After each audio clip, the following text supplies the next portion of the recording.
Unit 2 और ये second video है भाई, करंट एंड इलेक्ट्रिसिटी।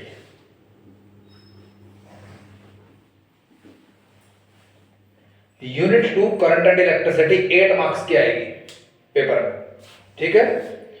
अब 8 मार्क्स की इस यूनिट के अंदर डेरिवेशन भी होगा, रिलेशन भी होगा और न्यूमेरिकल भी होगा 101%। समझ रहे हैं मेरी बात?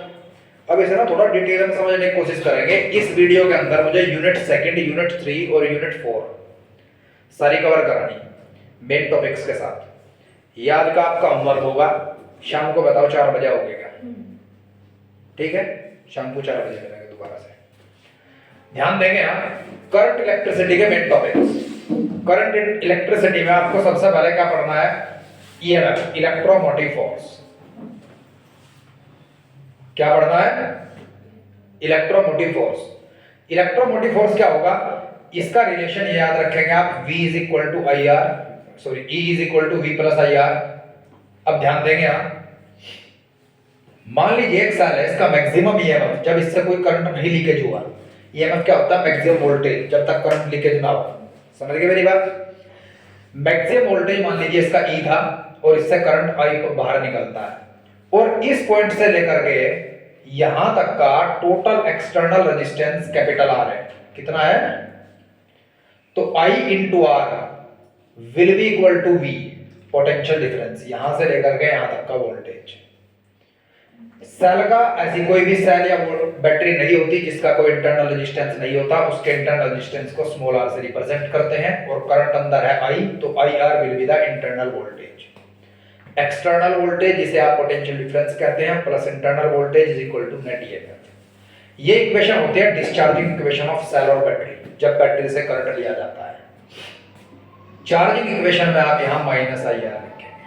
Concept clear two of your art? Concept clear? क्यों लिखेंगे वो सब नोट्स में पढ़ाया गया है।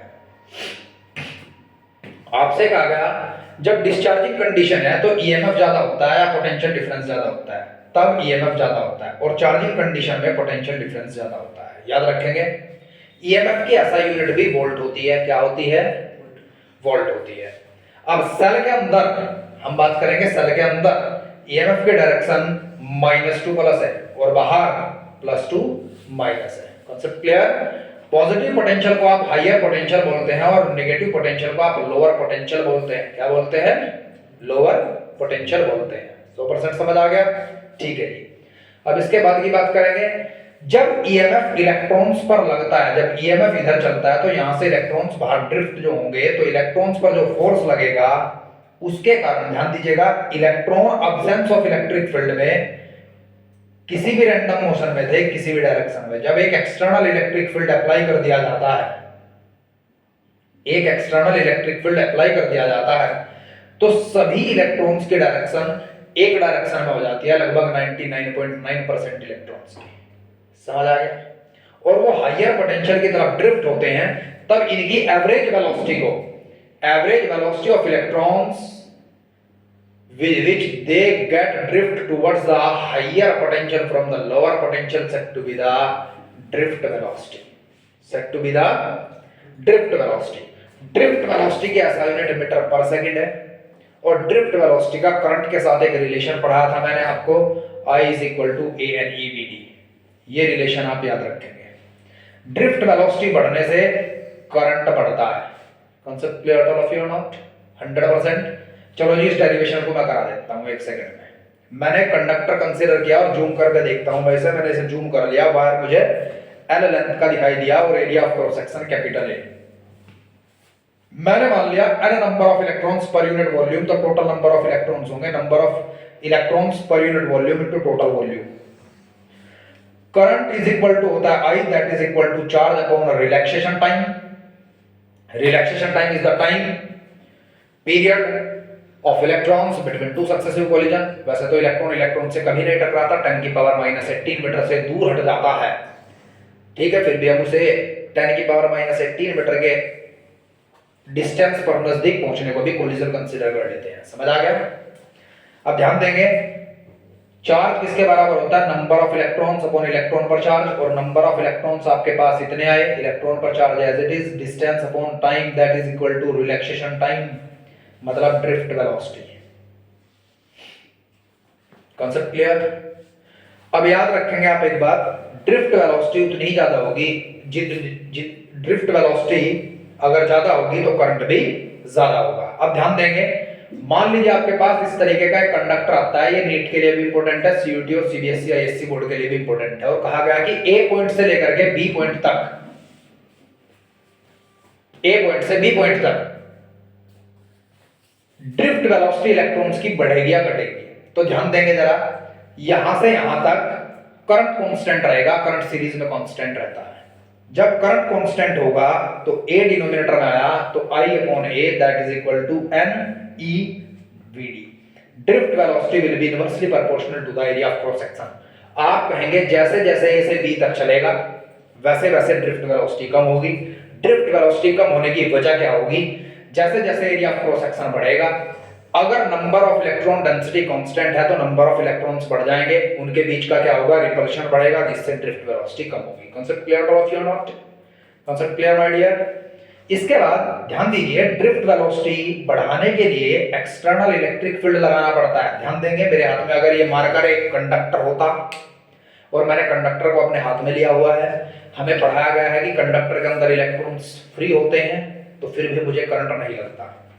Concept clear? तो करंट के लिए क्या होगा, ध्यान दीजिए, करंट इसलिए नहीं लगता क्योंकि यहां पर जो करंट डेवलप किया है इलेक्ट्रॉन्स ने, फ्री इलेक्ट्रॉन्स ने, वो इतना कम है कि मेरी बॉडी का रेजिस्टेंस उसके रिस्पेक्ट में बहुत ज्यादा है और मुझे महसूस नहीं हुआ। अब इस करंट को बढ़ाने के लिए हम क्या करेंगे, इन इलेक्ट्रॉन्स की ड्रिफ्ट वेलोसिटी बढ़ाएंगे। जब ड्रिफ्ट वेलोसिटी बढ़ेगी तब इलेक्ट्रिक करंट बढ़ेगा। ये तो रिलेशन समझ आया। अब सवाल यह है ड्रिफ्ट वेलोसिटी कैसे बढ़ेगी। हम इसे एक्सटर्नल सोर्स ऑफ वोल्टेज से कनेक्ट करेंगे, मींस इसके अंदर इलेक्ट्रिक फील्ड डालेंगे। तो हम क्या कहते हैं, एक्सटर्नल इलेक्ट्रिक फील्ड जितना ज्यादा होगा उतनी drift velocity of free electrons ज्यादा होगी, उतना ही करंट ज्यादा होगा। तो सीधी बात है, ये एक रिलेशन एस्टैब्लिश हो गया। याद रहेगा? याद रखेंगे आप, एक मोबिलिटी बहुत ही इंपॉर्टेंट टॉपिक है। मोबिलिटी आप किसी ना किसी एग्जाम में जरूर देखेंगे, मोबिलिटी। अब मोबिलिटी क्या होता है जरा ध्यान देंगे। जब आपको ये रिलेशन समझ आया कि drift velocity is directly proportional to the external electric field, तभी आप प्रोपोर्शनलिटी का साइन हटा करके कांस्टेंट लगाएंगे। वो जो कांस्टेंट होगा, ध्यान देंगे, drift velocity is directly proportional to the external electric field. When we remove the proportionality sign then there will become a constant and it is said to be the mobility. इसे mobility कहा जाता है। Indirectly ये भी बात कह सकता हूं, drift velocity of free electrons to the external electric field is said to be the mobility. इसकी SI यूनिट डायमेंशन फार्मूला आप जरूर करके आएंगे। समझ आ गया? मे बी पॉसिबल आपको 4 MCQ दिए गए हैं, एक क्वेश्चन दिया गया 4 MCQ है। SI unit same physical quantity की 2 या 2 से अधिक भी हो सकती है, 1 या 1 से अधिक भी हो सकती है। तो आपको कई SI यूनिट दी जा सकती है। किस तरीके से, यहां मीटर पर सेकंड ड्रिफ्ट वेलोसिटी और इलेक्ट्रिक फील्ड न्यूटन पर कूलम, या फिर इस इलेक्ट्रिक फील्ड को लिख दिया गया हो -dV/dr, और वोल्ट पर मीटर भी लिखा जा सकता है नीचे, वोल्ट पर मीटर। याद रखेंगे, लेकिन डायमेंशन हर एक फिजिकल क्वांटिटी का एक ही होता है। समझ आ गया? डायमेंशन किसी भी फिजिकल क्वांटिटी के 2 नहीं हो सकते, SI यूनिट हो सकती है। याद रखेंगे? ठीक है जी। तो याद रखेंगे आप क्या, मोबिलिटी एक कांस्टेंट है ड्रिफ्ट वेलोसिटी और एक्सटर्नल इलेक्ट्रिक फील्ड के बीच। अब सवाल यह है कि मोबिलिटी किन फैक्टर्स पर डिपेंड करता है। समझ आ गया? मैंने मान लिया एक इलेक्ट्रॉन अकेला रखा था यहां और इसके ऊपर इलेक्ट्रिक फील्ड लगा, तो इसके ऊपर इलेक्ट्रिक फोर्स हुआ इतना, जिससे लीनियर फोर्स कितना डेवलप हुआ, इतना। दोनों को मैंने बराबर रखा। एक्सेलरेशन किसके बराबर होता है, drift velocity upon relaxation time. तो ड्रिफ्ट वेलोसिटी इलेक्ट्रिक फील्ड में डिनोमिनेटर में ले आया, ये मेरे पास मोबिलिटी बनी E τ upon m, that is said to be the mobility. Mobility is inversely proportional to the charge carrier. Mobility inversely proportional to the mass of charge carrier. मतलब proton का मास ज्यादा होता है, प्रोटॉन का मास इलेक्ट्रॉन के मास से 1836 गुना ज्यादा होता है, तो ड्रिफ्ट वेलोसिटी जो इलेक्ट्रॉन की होगी वो 1836 गुना ज्यादा होगी as compare to the drift velocity of proton, and mobility of electron will be 1836 times greater than the mobility of the proton. याद रखेंगे या नहीं रखेंगे? याद रखेंगे 100%। ठीक है जी, आपके समझ आया?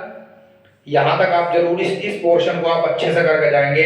ईएमएफ क्या है, ड्रिफ्ट वेलोसिटी का रिलेशन, ड्रिफ्ट वेलोसिटी और करंट का रिलेशन, मोबिलिटी किन फैक्टर्स पर डिपेंड करती है, और यहां तक के सारे एमसीक्यू। इसके बाद बात करते हैं resistance.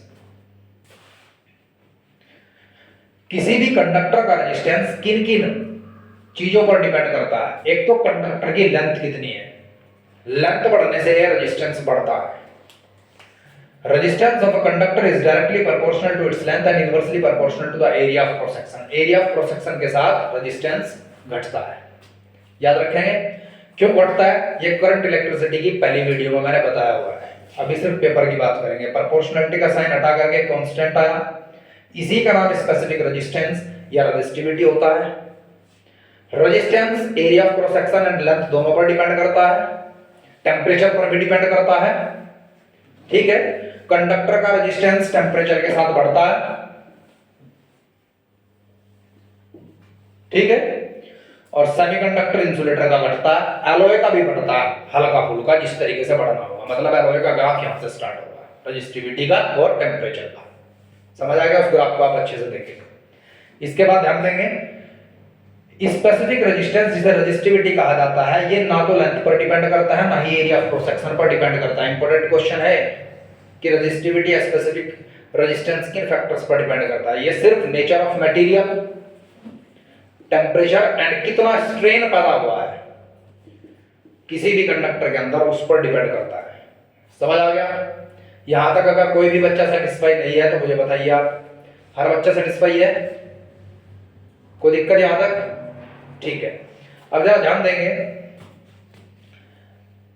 Ohmic and non ohmic conductor. Ohmic conductor की पहचान क्या है? वो ओम्स लॉ को स्ट्रिक्टली फॉलो करता है। ओम्स लॉ वीआई ग्राफ उसमें ऐसा होता है, और जो नॉन ओहमिक होते हैं उसमें वेरिएबल बनता है। एक ये ग्राफ याद रखिएगा, इस तरीके का गैलियम आर्सेनिक का एक ग्राफ आता है आपके पेपर में, इस चैप्टर में से, और कहा जाता है कि इसमें बताइए यूनिफॉर्म रेजिस्टेंस कहाँ है, कहाँ इसने ओम्स लॉ को फॉलो किया और कहाँ नेगेटिव रेजिस्टेंस डेवलप हुआ है। समझ गए आप मेरी बात? इस ग्राफ को मैंने आपको पढ़ाया गया नोट्स में, आपके आप इसे करके जाएंगे, सैंपल पेपर में भी आपके ये गैलियम आर्सेनिक का। समझ आ गया? 100% हर बच्चा सेटिस्फाई, ये जरूर करके जाएंगे आप। इसके बाद टेम्परेचर रेजिस्टेंस कोएफिशिएंट थोड़ा मैं डिटेल में समझा देता हूं आपको, शायद आपने पहले वीडियो भी देखी होगी या फिर क्लास भी छोड़ दी होगी। टेम्परेचर रेजिस्टेंस कोएफिशिएंट को आप अल्फा से रिप्रेजेंट करते हैं। किससे रिप्रेजेंट करते हैं? अल्फा। टेम्परेचर रेजिस्टेंस कोएफिशिएंट का मतलब क्या है? ये तो बात क्लियर होगी कि टेम्परेचर बढ़ने और घटने से रेजिस्टेंस बढ़ता और घटता है, मतलब टेम्परेचर का ही रेजिस्टेंस फंक्शन है, टेम्परेचर पर डिपेंड करता है। समझ आ गया? तो मैंने मान लिया फाइनल रेजिस्टेंस R2 है और इनिशियल रेजिस्टेंस R1 था, upon initial resistance into change of temperature. T1 temperature पर R1 रेजिस्टेंस था, T2 टेम्परेचर पर R2 रेजिस्टेंस हो गया, R1 initial temperature, R1 initial resistance और R2 फाइनल रेजिस्टेंस। तो इसे कहते हैं आप क्या? Temperature resistance coefficient. इसके असाइनमेंट पेपर में आने के पूरे चांस हैं पर केल्विन। समझ आ गया? 100%। अल्फा की वैल्यू पॉजिटिव होती है तो कंडक्टर है। आपके पास कुछ एमसीक्यू होंगे, उसमें इस तरीके से लिखा होगा कि ऐसा इनमें से कौन सा है जिसका टेम्परेचर रेजिस्टेंस कोएफिशिएंट नेगेटिव है? गैलियम, जर्मेनियम, सिलिकॉन, आर्सेनिक, इनका नेगेटिव होता है। कॉपर, एल्यूमिनियम, ठीक है, सिल्वर, इनका अल्फा पॉजिटिव होता है क्योंकि वो कंडक्टर होते हैं। याद रखिएगा ऐसा क्यों है। ध्यान देंगे resistance is directly proportional to temperature. अगर फाइनल टेम्परेचर बढ़ता है तो फाइनल रेजिस्टेंस भी बढ़ता है। ये कंडक्टर का केस है और अल्फा पॉजिटिव हो जाता है। सेमीकंडक्टर एंड इंसुलेटर के केस में अगर फाइनल टेम्परेचर बढ़ता है तो फाइनल रेजिस्टेंस घट जाता है, जिसके कारण अल्फा नेगेटिव निकल करके आता है। Concept clear all of you not? हर बच्चा सेटिस्फाई है? Very good. इसके बाद की बात करते हैं। अल्फा निकालने के लिए नहीं आएगा, आया तो कर दोगे आप, सिर्फ फिक्स वैल्यू होती है, बाकी कुछ नहीं। लेकिन इस टॉपिक को आप अच्छे से पढ़ेंगे। कॉम्बिनेशन ऑफ सेल पर मेरा मानना है 101% एक न्यूमेरिकल होगा, 3 नंबर का हो सकता है, 1 नंबर का हो सकता है, 2 नंबर का हो सकता है। कॉम्बिनेशन ऑफ सेल को आप अच्छे से पढ़ के जाएंगे और प्रॉपरली समझाता हूं किस तरीके से पढ़ेंगे। मैंने मान लिया मेरे पास ये 2 सेल है, ठीक है, यह नंबर ऑफ सेल है सीरीज में नंबर ऑफ सेल है वो इस तरीके से जुड़ी हैं कि अपोजिट पोटेंशियल एक दूसरे के साथ जुड़ा है। मैंने मान लिया सभी सेल का ईएमएफ कैपिटल ई है और इंटरनल रेजिस्टेंस स्मॉल आर है और इनके साथ एक लोड रेजिस्टेंस कनेक्ट है आर। तो याद रखिएगा जो नेट ईएमएफ होगा, अगर एक का ईएमएफ ई है तो एन सेल का एन ई होगा, अगर एक का इंटरनल रेजिस्टेंस आर है तो सबका एन आर होगा, लेकिन total resistance R plus N R होगा। ये देखने में आपको ऐसा लगेगा जैसे ये रेजिस्टेंस इन सभी के पैरेलल में है, लेकिन हमेशा लोड रेजिस्टेंस सेल पैरेलल में हो चाहे सीरीज में हो, लोड रेजिस्टेंस हमेशा सीरीज में होता है सेल और बैटरी के साथ। कांसेप्ट क्लियर हो गया? 100% समझ आ गया? मतलब इस कॉम्बिनेशन के लिए कहा मैंने आपको, समझ गए? अगर मेरे पास 2 सेल है और दोनों के अपोजिट टर्मिनल कनेक्ट है और दोनों का EMF E1 E2 R1 R2 resistance है, ऐसी अवस्था में net EMF E1 plus E2 होगा और net resistance R1 plus R2 होगा। ये न्यूमेरिकल्स आप करेंगे, न्यूमेरिकल अभी बताऊंगा सैंपल पेपर से कौन कौन से न्यूमेरिकल्स आपको करने हैं, ठीक है जी। इसके बाद अगर अपोजिट टर्मिनल कनेक्ट हो गए तो सम करना है और लाइक हो गए तो माइनस, लेकिन रेजिस्टेंस हमेशा ऐड होंगे। नेट ईएमएफ ये होगा लेकिन रेजिस्टेंस होगा R1 plus R2। Concept clear? Same parallel combination आप पढ़ करके जाएंगे, फिर मिक्स ग्रुपिंग पढ़ के जाएंगे जिस तरीके से मैंने आपको पढ़ाया है। इस तरीके का एक सवाल आने के पूरे चांस हैं, मेरा मानना है ऐसा, चाहे कॉन्फ़िगरेशन कुछ अलग आ जाए,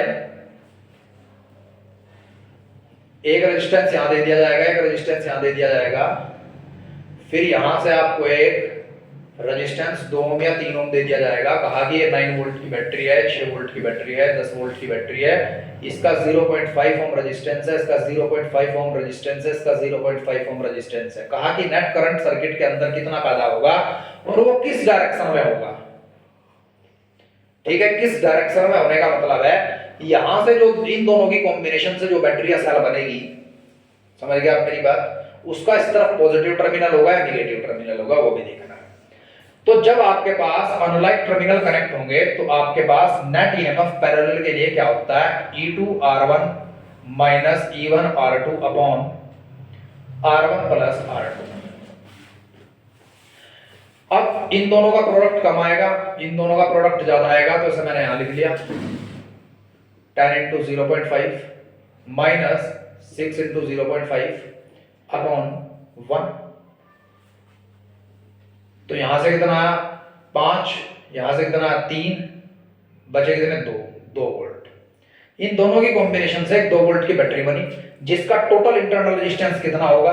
जब 2 रेजिस्टेंस पैरेलल में सेम मैग्नीट्यूड के होते हैं तो आंसर उनका भी हाफ होता है, उनसे भी हाफ होता है। तो 0.5 का मतलब होता है 1/2। तो नेट इंटरनल रेजिस्टेंस कितना होगा यहां तक का केवल 1/4।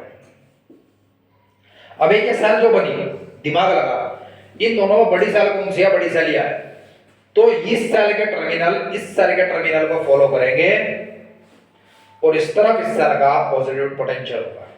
ये 2 वोल्ट की बैटरी बनी जिसका इंटरनल रेजिस्टेंस 1/4 ओम आया, इसका इंटरनल रेजिस्टेंस कितना था 1/2 ओम था और ये 9 वोल्ट की बैटरी। अब ये अपोजिट टर्मिनल कनेक्ट हो गए तो नेट ईएमएफ हो गया 11 वोल्ट और नेट इंटरनल रेजिस्टेंस कितना हो गया 1/4 और 1/2 है सीरीज में, वो आ गया, ठीक है।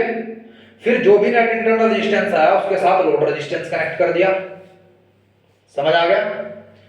R डैश डबल डैश मान लेंगे इसे R प्लस जो भी आपके पास ये वैल्यू है नेट रेजिस्टेंस की R डबल डैश, ठीक है। फिर इस नेट रेजिस्टेंस से इस ईएमएफ को डिवाइड कर देंगे, आपके पास आंसर आ जाएगा। अभी यहां अगर लाइक टर्मिनल होते ऐसे तब क्या करते गुरुजी? तब यहां प्लस होता है, ऐसी कंडीशन, ऐसी सिचुएशन। समझ गए आप मेरी बात? आगे समझ? एक बार आप वीडियो जरूर देखोगे जो बच्चे बाद में जिन्होंने करंट इलेक्ट्रिसिटी मेरे पास छोड़ दिया। इस तरीके के क्वेश्चन आने के पूरे चांस हैं। अब इसके बाद बात करते हैं Kirchhoff first law. Kirchhoff first law, law of conservation of charge पर डिपेंड करता है। Kirchhoff second law, law of conservation of energy पर डिपेंड करता है। दोनों नियम आप अच्छे से करेंगे। सेकंड नियम का डेरिवेशन आ सकता है, क्या कहता है कि टोटल एक क्लोज लूप के अंदर total sum of potential difference is equals to 0। और फर्स्ट क्या कहता है, total current emitting at junction is equals to 0। उसके रिलेटेड न्यूमेरिकल्स कौन से करने हैं, एक बार सैंपल पेपर दे दो, मैं पेज नंबर बोलूंगा आपको, और मैंने आपको पर्सनली बोर्ड पे लिखवा के करा है, नोट्स उठा लियो। कुछ ऐसे मेथड थे जो बुक से थोड़े से डिफरेंट थे लेकिन आसान मेथड थे, उस तरीके से कुछ कर लीजिएगा।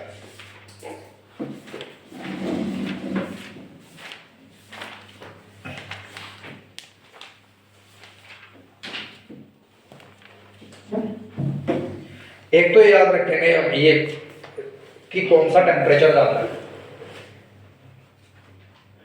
VI कौन सा टेम्परेचर ज्यादा है, T1 या T2। ठीक है, दिमाग लगा, यहाँ करंट कम है, अगर ये कंडक्टर है तो कंडक्टर के लिए ज्यादा रेजिस्टेंस यहाँ होगा, जिसका ज्यादा रेजिस्टेंस होगा वो टेम्परेचर ज्यादा है। समझ आ गया, 100% समझ आ गया। अब एक छोटा सा ट्रिक बताता हूँ आपको। हमेशा आपको क्या लेना है, वोल्टेज के साथ एंगल लेना है टेम्परेचर का। जो एंगल छोटा वो टेम्परेचर ज्यादा, जो एंगल छोटा वो टेम्परेचर ज्यादा।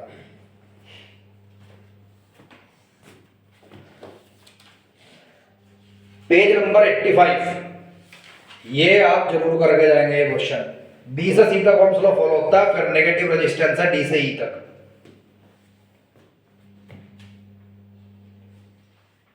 ठीक है,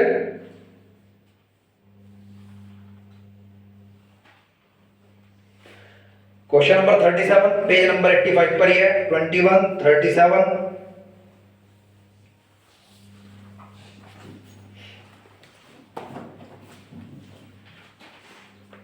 40,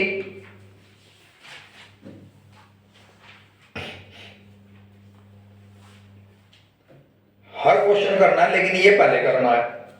41, अगर मेरे पास एक कॉपर का वायर है, एक मैग्नीशियम का वायर है, ठीक है, तो मैग्नीशियम का वायर थिक होगा। समझ रहे ना वायर, समझ गए ना, आगे समझ।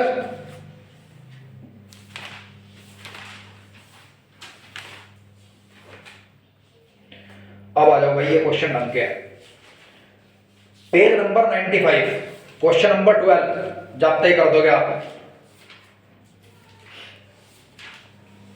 ये है जी, plot the variation of potential difference across a combination of 3 identical cell versus current is shown below. ये what is the EMF and internal resistance of each cell, ये आप जरूर करोगे। ठीक है, बड़ा आसान है। मैक्सिमम करंट आपको एक दिखाई दे रहा और आपको टोटल ईएमएफ कितना दिखाई दे रहा, 6 वोल्ट, और कितनी सेल हैं, 3, और 3 की 3 सेल का ईएमएफ निकाल लोगे। सबसे पहले नेट ईएमएफ निकाल लिया, 6 आया, 3 से डिवाइड करके 2 आ गया। अब आप वैल्यू निकाल लोगे इसके इंटरनल रेजिस्टेंस। इसके बाद क्वेश्चन नंबर करोगे आप 13, 14, 15, 16, 17।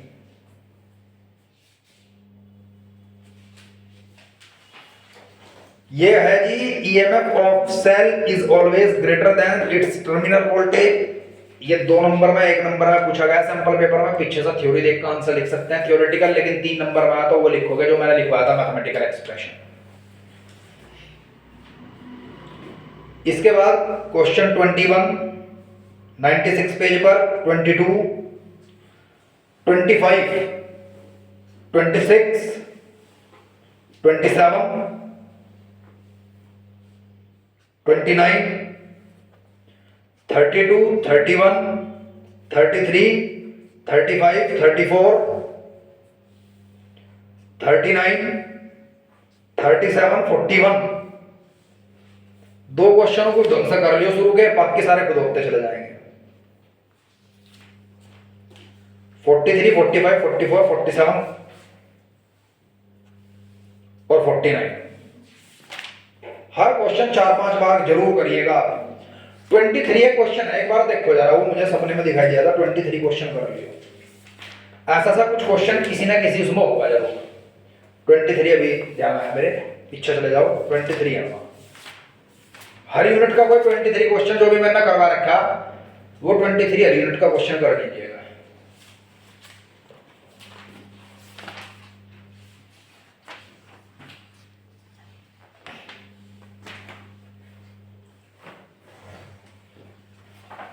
एक है भाई आपके पास पीछे लिखा है चैप्टर टेस्ट, पेज नंबर नहीं लिखा इस पे, 114 पेज नंबर बनेगा, 114 page number. Question number 11, 12, 10, 4 and 2।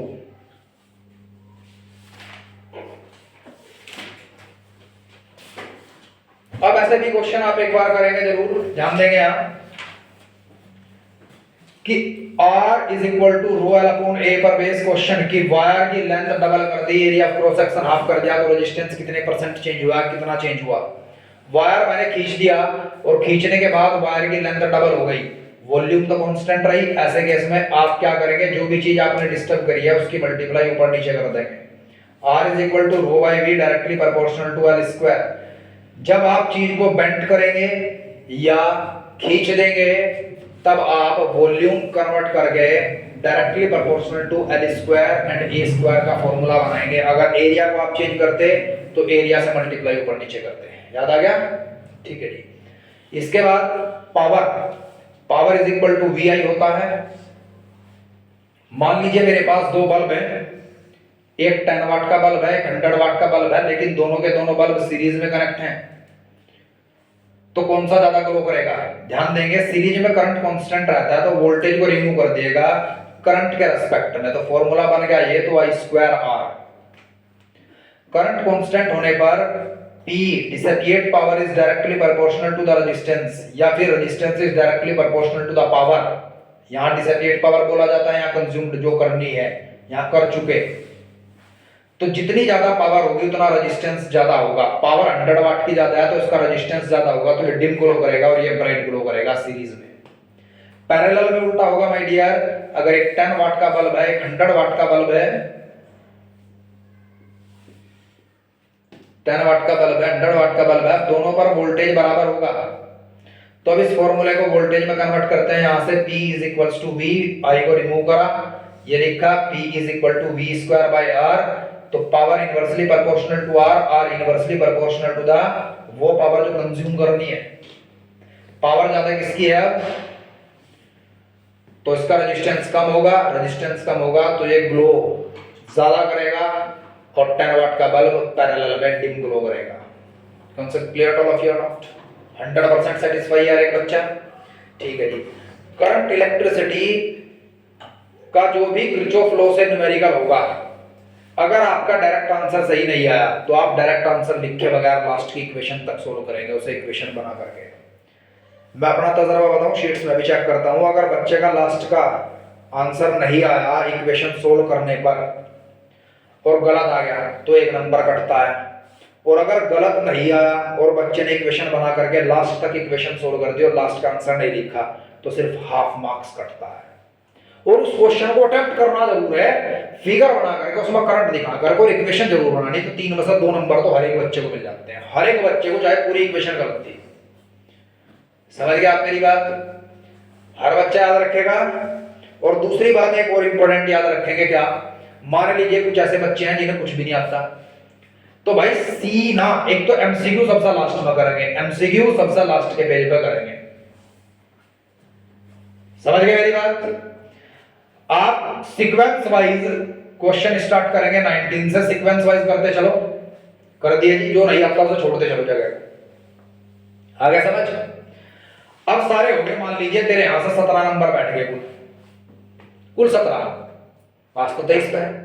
अब एमसीक्यू तुमने लास्ट में कर रखे, मान लो एमसीक्यू तेरे पास वहां तो बैठा कर रहा 18 एमसीक्यू में से, 16 एमसीक्यू में से 18 है रिजल्ट वाले हैं, रिजल्ट वाले 18 आएंगे, तो 18 में से मान लो तुझे सिर्फ 5 एमसीक्यू आते हैं, तो पहले बार 5 एमसीक्यू कर दिए तुमने। कैसे? ए बी सी में ही आंसर लिखोगे आप, कभी भी पूरा आंसर सामने नहीं लिखने के। वजह क्या है?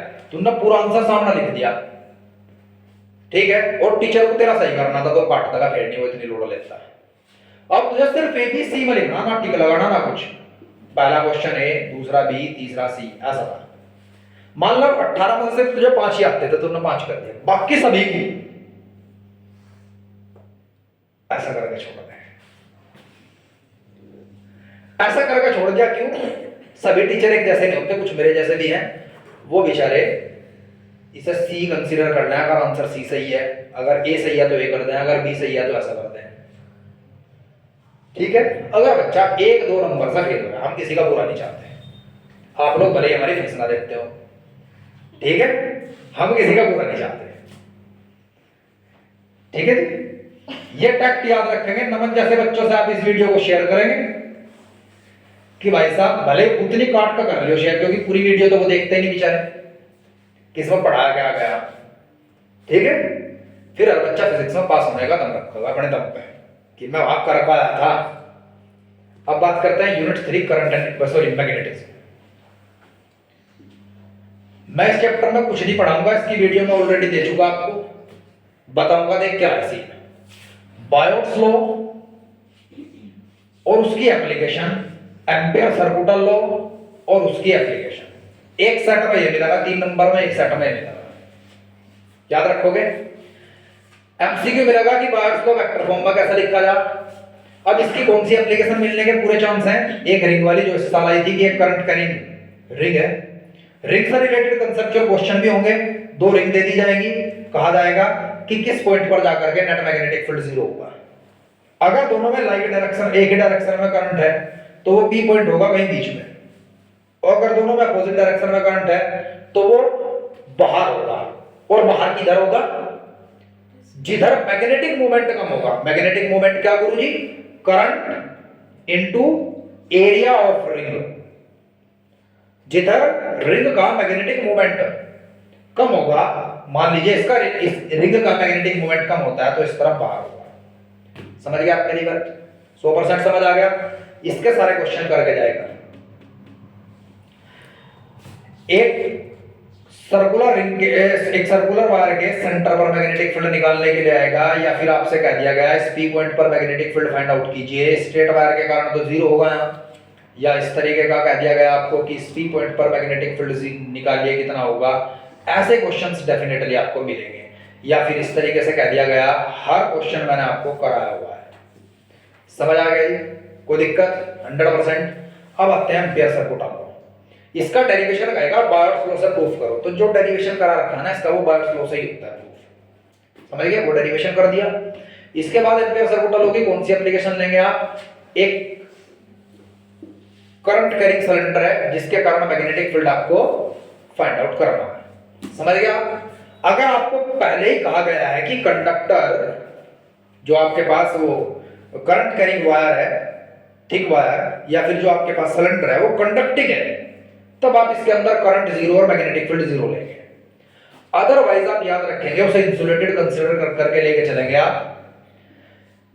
कंडक्टिंग मटेरियल के अंदर कोई मैग्नेटिक फील्ड करंट नहीं होता स्किन इफेक्ट के कारण, और इंसुलेटिंग में सेंटर पर 0 होता है स्किन इफेक्ट के कारण, और बाहर की तरफ बढ़ता जाता है। याद रखेंगे? 100% समझ आ गया? एक इसका मेन टॉपिक है सोलिनॉइड। सोलिनॉइड अच्छे से पढ़ के जाएंगे। सोलिनॉइड का मैग्नेटिक फील्ड सेंटर पर जितना होता है उसके एंड पर जाकर जस्ट उसका हाफ हो जाता है, और सोलिनॉइड का मैग्नेटिक फील्ड बार मैग्नेट के मुकाबले ज्यादा यूनिफॉर्म होता है। समझ आ गया? सोलिनॉइड इलेक्ट्रोमैग्नेट को बनाने के लिए यूज किया जाता है, और जब इसके अंदर एक सॉफ्ट आयरन कोर रख देते हैं तब इसका मैग्नेटिक फील्ड इंक्रीज हो जाता है। इसके कारण एक्सप्रेशन निकालेंगे आप, एम्पियर सर्किट लॉ से डेफिनेटली आएगा पेपर में। ध्यान दीजिए, मैंने कहा कि 2 एप्लीकेशन इसकी बताई आपको और 2 एप्लीकेशन इसकी बताई आपको। अगर 4 टॉपिक करके आपको 3 नंबर एज इट इज मिलते हैं तो क्या बुराई है भाई? कुछ भी बुराई नहीं है। समझ आ गया? अभी क्वेश्चन टिक करा दूंगा कौन कौन से कंसेप्चुअल क्वेश्चन करने हैं। इसके बाद आप क्या करेंगे? इसके बाद आपको देखना है जी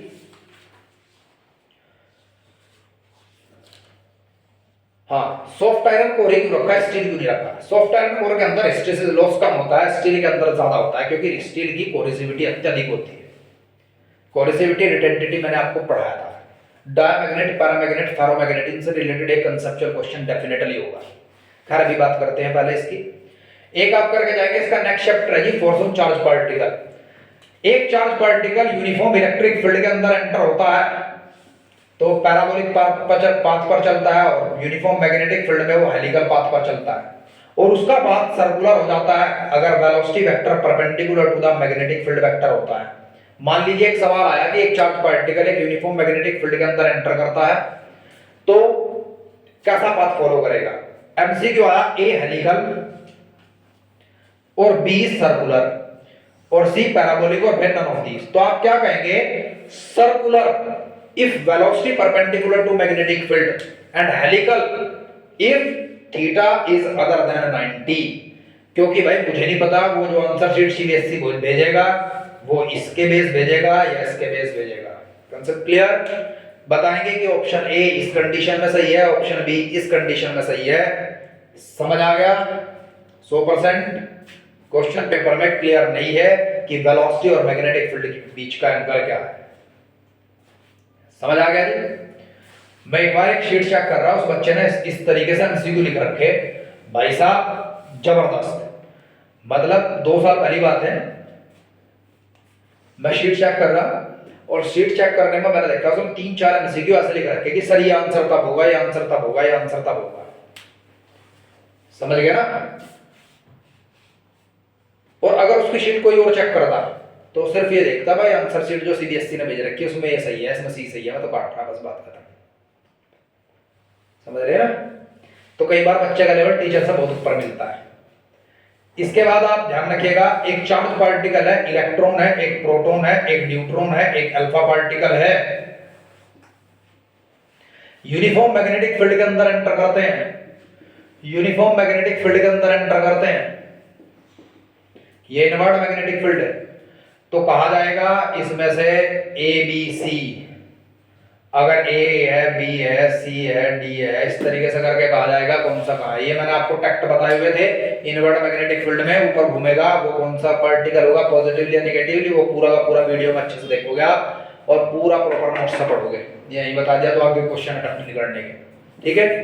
दूसरी बात यह आ सकता है कि रेडियस निकालिएगा उस पाथ की जो पाथ इन्होंने फॉलो किया अंदर जाकर के। तो ऐसी कंडीशन में हमेशा वेलोसिटी को मैग्नेटिक फील्ड के परपेंडिकुलर रख के सोल्व किया जाता है, और mv²/r qvb के बराबर रख दिया जाता है, और r इज इक्वल्स टू हमारे पास mv/qb आता है। अब न्यूमेरिकल पढ़िएगा जरा ध्यान से। कहा गया है electron proton enter to the uniform magnetic field with same velocity, what will be the ratio of their radius of path. तो अब रेडियस सिर्फ मास और चार्ज पर डिपेंड करती है। समझ आ गया। अगर मोमेंटम आया तो यहां p रखेंगे, इनवर्सली प्रोपोर्शनल टू चार्ज होगा। जब p रख दिया गया, अगर काइनेटिक एनर्जी है तो वहां पर ये रिलेशन रखेंगे, काइनेटिक एनर्जी है मास ऑफ पार्टिकल के काइनेटिक एनर्जी ऑफ पार्टिकल। अगर सेम पोटेंशियल आता है तो k की वैल्यू चार्ज इनटू वोल्टेज लिखते हैं, ना कि वेलोसिटी है, ये वोल्टेज। ठीक है जी, समझ आ गया। इस तरीके के क्वेश्चन आने के पूरे पूरे चांस हैं। अब 2 पैरेलल कंडक्टर हैं जिनके अंदर करंट चलता है, जब सेम डायरेक्शन में करंट होगा तो दोनों अट्रैक्ट करेंगे। क्या कहा गया कि ए बी सी,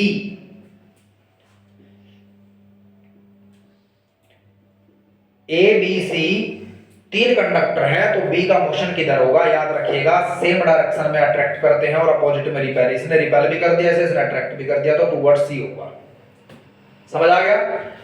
2 कंडक्टर के बीच फोर्स निकालने के लिए डेफिनेटली आने के चांस है। फॉर्मूला जो मैंने बताया था 2I1I2/r। समझ गए मेरी बात। इसका एक्सप्रेशन, या फिर एक कंडक्टर है, इस कंडक्टर के साइड में एक प्रोटॉन चलता है, अब इस पर कितना फोर्स इसने लगाया और प्रोटॉन इधर डिफ्लेक्ट होगा इधर डिफ्लेक्ट होगा, वो करंट की डायरेक्शन बताएगी।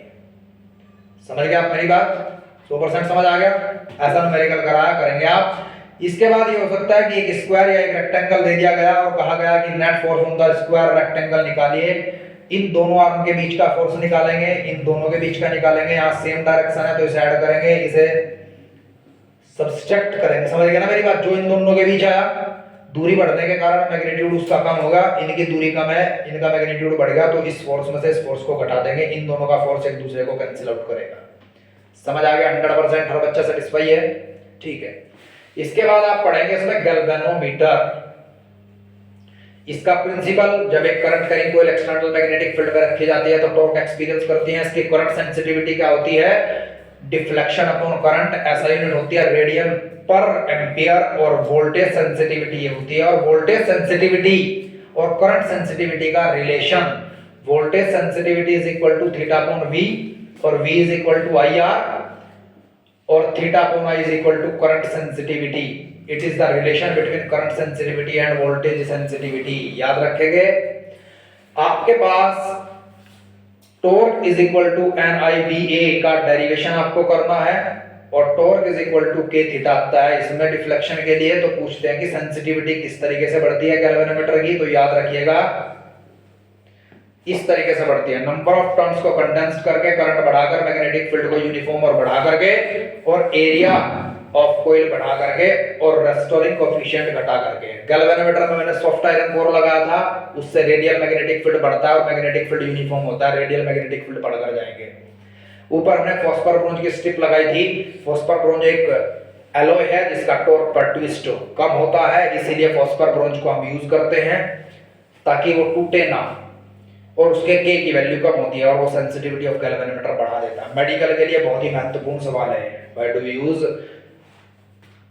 Phosphor bronze strip in the galvanometer. CUT के लिए इंपॉर्टेंट है, यहां तक कि बोर्ड एग्जाम के लिए भी इंपॉर्टेंट है। गैल्वेनोमीटर का कन्वर्टेशन वोल्टेज और वोल्टमीटर एंड एमीटर में। वोल्टमीटर का रेजिस्टेंस ज्यादा होता है, गैल्वेनोमीटर का कम, एमीटर का कम। एमीटर बनाने के लिए गैल्वेनोमीटर के पैरेलल में एक छोटा रेजिस्टेंस कनेक्ट कर दीजिएगा जिसे आप शंट कहेंगे, और जब आपको उससे वोल्टमीटर बनाना है तो एक हैवी रेजिस्टेंस जिसे आप रियोस्टेट कहते हैं सीरीज में कनेक्ट कर दीजिएगा। एक आइडल वोल्टमीटर का रेजिस्टेंस इनफाइनाइट होना चाहिए, एक आइडल एमीटर का रेजिस्टेंस 0 होना चाहिए। समझ आ गया? एक ऐसा महत्वपूर्ण क्वेश्चन होगा कि आपको कह दिया गया एक गैल्वेनोमीटर की रीडिंग 10 मिली एम्पियर है जिसका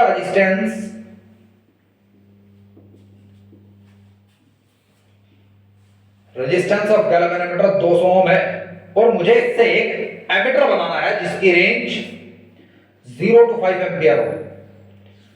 तो इसके साथ कितने ओम का रेजिस्टेंस कनेक्ट करूं या शंट कनेक्ट करूं? तो याद रखिएगा गैल्वेनोमीटर शंट ये हुआ, यहां करंट आया आई, इसके अंदर गया आई जी, तो आगे गया आई माइनस आई जी। इसका रेजिस्टेंस ऐसा है, इसका 200 ओम है, तो ये वोल्टेज इस वोल्टेज के बराबर होगा, क्योंकि अगर यहां वोल्टेज V है तो V ही यहां होगा, V यहां पैरेलल में वोल्टेज बराबर होता है। तो IG we have to calculate the value of S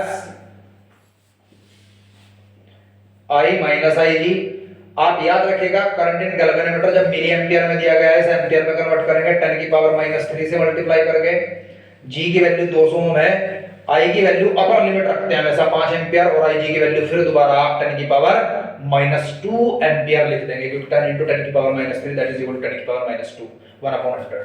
यहां से वैल्यू आप फाइंड आउट करेंगे। सेम क्वेश्चन आपके पास वोल्टमीटर के, इसे वीडियो को कभी भी 2x करके ना देखिए, मैं बहुत तेज बोल रहा, कभी 2x करके बात करो हैं, पढ़ो इसे। वोल्टमीटर में क्या है, आपके पास एक गैल्वेनोमीटर है, गैल्वेनोमीटर का रेजिस्टेंस एक कनेक्ट करेंगे R, और एक वोल्टेज लेंगे यहां V। आपको कह दिया गया गैल्वेनोमीटर का रेजिस्टेंस 200 ओम है, हमें एक वोल्टमीटर बनाना जिसका वोल्टेज रीडिंग करना 0 to 10 वोल्ट हो। तो इस रेजिस्टेंस की वैल्यू फाइंड आउट कीजिएगा। अगर गैल्वेनोमीटर की रीडिंग हुई थी 10 मिली एम्पियर, तो करंट ये गया इसके अंदर, तो IG plus IR that is equals to V। we have to calculate the value of R। तो आप I कॉमन लेंगे, G plus R that is equals to V, तो G plus R that is equal to V by I, और R is equals to V by I minus G। we have to calculate the value of R, and V is the upper limit of voltage, और I की value आपके पास 10 milli ampere and G की value आपके पास 200 ओम। आप इस तरीके से value calculate कर लेंगे। बोहर्स मैग्नेट्रॉन की वीडियो मैंने अभी अपलोड करी 10 मिनट पहले। बोहर्स मैग्नेट्रॉन अच्छे से पढ़कर जाओगे। Magnetic movement of electron angular momentum की अपोजिट डायरेक्शन में होता है। मैथमेटिकली मैंने आपको शो किया है, और मैग्नेटिक मूवमेंट किस तरीके से एन पर डिपेंड करता है, एंड नंबर ऑफ शेल है, वो भी मैंने आपको मैथमेटिकली उस वीडियो में शो किया है। समझ आ गया? अब इसके बाद हम कहाँ चलते हैं जी, इसके बाद चलते हैं हम कहाँ, torque on a current carrying coil placed in magnetic field. ये आप अच्छे से करके जाओगे। देख मैं ना डेरिवेशन इसमें से क्या करा, सोलिनॉइड, एक सिलेंडर, एक रिंग, एक ये, और एक बोल रहा मैं दो कंडक्टर है, पैरेलल कंडक्टर है, उनके बीच इन 5-6 में से अच्छे से करके जाइए, 3 नंबर का टिप टॉप मिल जाएगा। ठीक है जी, इन्हें तो अच्छे से कर ही लीजिए। एक भी क्वेश्चन का आंसर नहीं छोड़ना आपको, हर क्वेश्चन अटेम्प्ट करना, चाहे कुछ भी उससे रिलेटेड करना, हर मैथमेटिकल फॉर्मूला सेट बैठेगा फिजिक्स के मैग्नेटिज्म में। समझ रहे ना मेरी बात? ठीक है, अब हम बात करते हैं इन 3 मैग्नेटिक मटेरियल्स की, डाया, पैरा, फेरो। थोड़ी देर में डिस्कस कर लूंगा, टेंशन ना लो। कितने मिनट की वीडियो होगी? 5 मिनट लग रही बस, और कोई दिक्कत नहीं। डायमैग्नेटिक मटेरियल की खास पहचान है कि एक्सटर्नल मैग्नेटिक फील्ड को रिपेल करते हैं और एक्सटर्नल मैग्नेटिक फील्ड के अपोजिट डायरेक्शन में मैग्नेटाइज होते हैं। इनकी रिलेटिव मैग्नेटिक परमेबिलिटी, अंदर को मैग्नेटिक फील्ड कम गुजरा है, बाहर को ज्यादा गुजरा है, तो इनकी magnetic permeability, relative magnetic permeability less than 1 होती है, मेनली तो बहुत ही कम होती है। ठीक है जी, समझ आ गया? इसके बाद इनकी ससेप्टेबिलिटी होती है intensity of magnetization to the magnetizing intensity. आप दोनों के दोनों टॉपिक अच्छे से मेरी वीडियो से पढ़ के जाएंगे। पहली वीडियो में बताया गया है ससेप्टेबिलिटी की कोई भी ऐसा यूनिट नहीं होती, इंटेंसिटी ऑफ मैग्नेटाइजेशन की एम्पीयर पर मीटर, मैग्नेटाइजिंग इंटेंसिटी की एम्पीयर पर मीटर होती है। ससेप्टेबिलिटी यहां पर डायमैग्नेटिक मटेरियल के लिए नेगेटिव होती है और इसका ग्राफ टेम्परेचर के साथ ऐसा बनता है डायमैग्नेटिक मटेरियल में, मतलब इंडिपेंडेंट ऑफ टेम्परेचर होता है। डायमैग्नेटिक मटेरियल के डोमेन्स का ओरिएंटेशन अपोजिट डायरेक्शन में होने के कारण वो टेम्परेचर पर निर्भर नहीं करता था। Orientation of the domains of the diamagnetic material is in opposite direction, that's why they are independent of temperature. ये रिलेशन डायमैग्नेटिक मटेरियल के लिए सटीक होता है, याद रखेंगे 100%। कोई भी यूनिवर्सल मैग्नेटिक मटेरियल पहले डायमैग्नेटिक मटेरियल ही होता है, याद रखिएगा। यूनिवर्सल मैग्नेटिक मटेरियल का मतलब है डायमैग्नेटिक मटेरियल। अब बात करते हैं paramagnetic material. External magnetic field की डायरेक्शन में मैग्नेटाइज होता है, उसकी मैग्नेटिक परमेबिलिटी लगभग 1 के आसपास होती है, ससेप्टेबिलिटी पॉजिटिव होती है और susceptibility inversely proportional to the temperature होती है। आप टेम्परेचर बढ़ाने से इसकी ससेप्टेबिलिटी कम कर देते हैं, मतलब कि एक पैरामैग्नेटिक मटेरियल खराब होना स्टार्ट हो जाता है। समझ गए आप मेरी बात? Susceptibility is inversely proportional to the temperature. ये क्यूरीज लॉ था जो कि सिर्फ पैरामैग्नेटिक मटेरियल के लिए एप्लीकेबल है। और याद रखेंगे आप, अगर आप एक पैरामैग्नेटिक मटेरियल का टेम्परेचर कम करते जाते हैं तो फेरोमैग्नेटिक मटेरियल में कन्वर्ट हो जाता है, मतलब अपने आप से ज्यादा स्ट्रांग हो जाता है। फॉर एग्जांपल 100 केल्विन टेम्परेचर से नीचे एक सॉफ्ट आयरन फेरोमैग्नेटिक मटेरियल होता है, 100 केल्विन टेम्परेचर से ऊपर वो एक पैरामैग्नेटिक मटेरियल होता है। तो 100 केल्विन टेम्परेचर एक क्यूरी टेम्परेचर कहलाता है सॉफ्ट आयरन के लिए, याद रखेंगे। What do mean by Curie temperature? It is the temperature below which a paramagnetic material convert into the ferromagnetic material. Concept clear all of you not? Ferromagnetic material क्या temperature पर निर्भर करते हैं? जी जरूर करते हैं, लेकिन क्यूरी लॉ सिर्फ पैरामैग्नेटिक मटेरियल के लिए एप्लीकेबल था। फेरोमैग्नेटिक मटेरियल बहुत ज्यादा स्ट्रांग पैरामैग्नेटिक मटेरियल होते हैं जो एक्सटर्नल मैग्नेटिक फील्ड लाइंस को भी खींच लेते हैं। इनकी रिलेटिव मैग्नेटिक परमेबिलिटी 1 से बहुत अधिक होती है और ससेप्टेबिलिटी तो 10 की पावर 3 से लेकर के 10 की पावर 5 तक हो सकती है। समझ गए ना? इसका एक ससेप्टेबिलिटी का ग्राफ करके जाओगे आप टेम्परेचर के साथ, जैसा मैंने पढ़ाया था आपको, याद रखेंगे 100%। इसके बाद बार मैग्नेट का मैंने आपको बता दिया सब कुछ, बार मैग्नेट का पढ़ा जाओगे। बार मैग्नेट अगर मैंने एक ऐसा कर दी, पहले स्ट्रेट बार मैग्नेट थी, तो अब मैग्नेटिक मोमेंट अगर m डैश है और पहले m था, तो दोनों की रेशियो क्या होगी? घर से करिए, दूसरी वीडियो में मैंने पढ़ा रखा है। बार मैग्नेट के कारण एक्सियल लाइन पर मैग्नेटिक फील्ड, इक्वेटोरियल लाइन पर मैग्नेटिक फील्ड, एक बार मैग्नेट को एक्सटर्नल मैग्नेटिक फील्ड में रखा गया है, तो क्या टॉर्क उसके ऊपर लगेगा वो आप निकालेंगे mb sin थीटा, और क्या उसकी पोटेंशियल एनर्जी होगी? -mb cos theta, 2 - cos theta 1 bracket में। समझ आ गया 100%? कोई दिक्कत यहां तक? ठीक है जी। थोड़ा सा हिस्टैरिसीस लॉस पढ़ के जाइएगा। कोरेसिविटी और रिटेंटिविटी के बीच एक हिस्टैरिसीस कर्व बनवाया था मैंने आपको, याद रखिएगा। Soft iron core is used to make the temporary magnet because its coercivity is low and retentivity is high. बहुत तेजी से मैग्नेट बनता है और बहुत तेजी से डीमैग्नेटाइज हो जाता है। So why do we use steel to make permanent magnet? Because its coercivity as well as retentivity बहुत ज्यादा है, मतलब बहुत तेजी से मैग्नेट बनता है और बहुत ज्यादा दिन में डीमैग्नेटाइज होता है, इसीलिए स्टील के अंदर हिस्टैरिसीस लॉस ज्यादा होता है और हम उसे परमानेंट मैग्नेट के लिए यूज करते हैं। इस वीडियो में करंट, इलेक्ट्रिसिटी, मैग्नेटिक फील्ड पूरा कवर कर दिया। शाम को 4 बजे दूसरी वीडियो बनाएंगे, उसमें अल्टरनेटिंग करंट का तो मैं बता चुका आपको क्या आएगा, लेकिन फिर भी अल्टरनेटिंग करंट, इलेक्ट्रोमैग्नेटिक्स और यूनिट 5 पूरा का पूरा कवर कर दूंगा। फिर कल सुबह जो वीडियो बनेगी उसमें पूरी ऑप्टिक्स कंप्लीट करेंगे। फिर एक वीडियो के अंदर यूनिट 7, यूनिट 8, यूनिट 9 कल शाम को करेंगे। आज डेट 29 तक हम सारा खत्म कर देंगे। 1 तारीख में हम क्या करेंगे, पूरे सैंपल पेपर में से मैं आपको एक पेपर दूंगा बना करके, वो पेपर करेंगे। 2 तारीख में वही करेंगे, 3 तारीख में वही करेंगे और बात खत्म। That's all for today.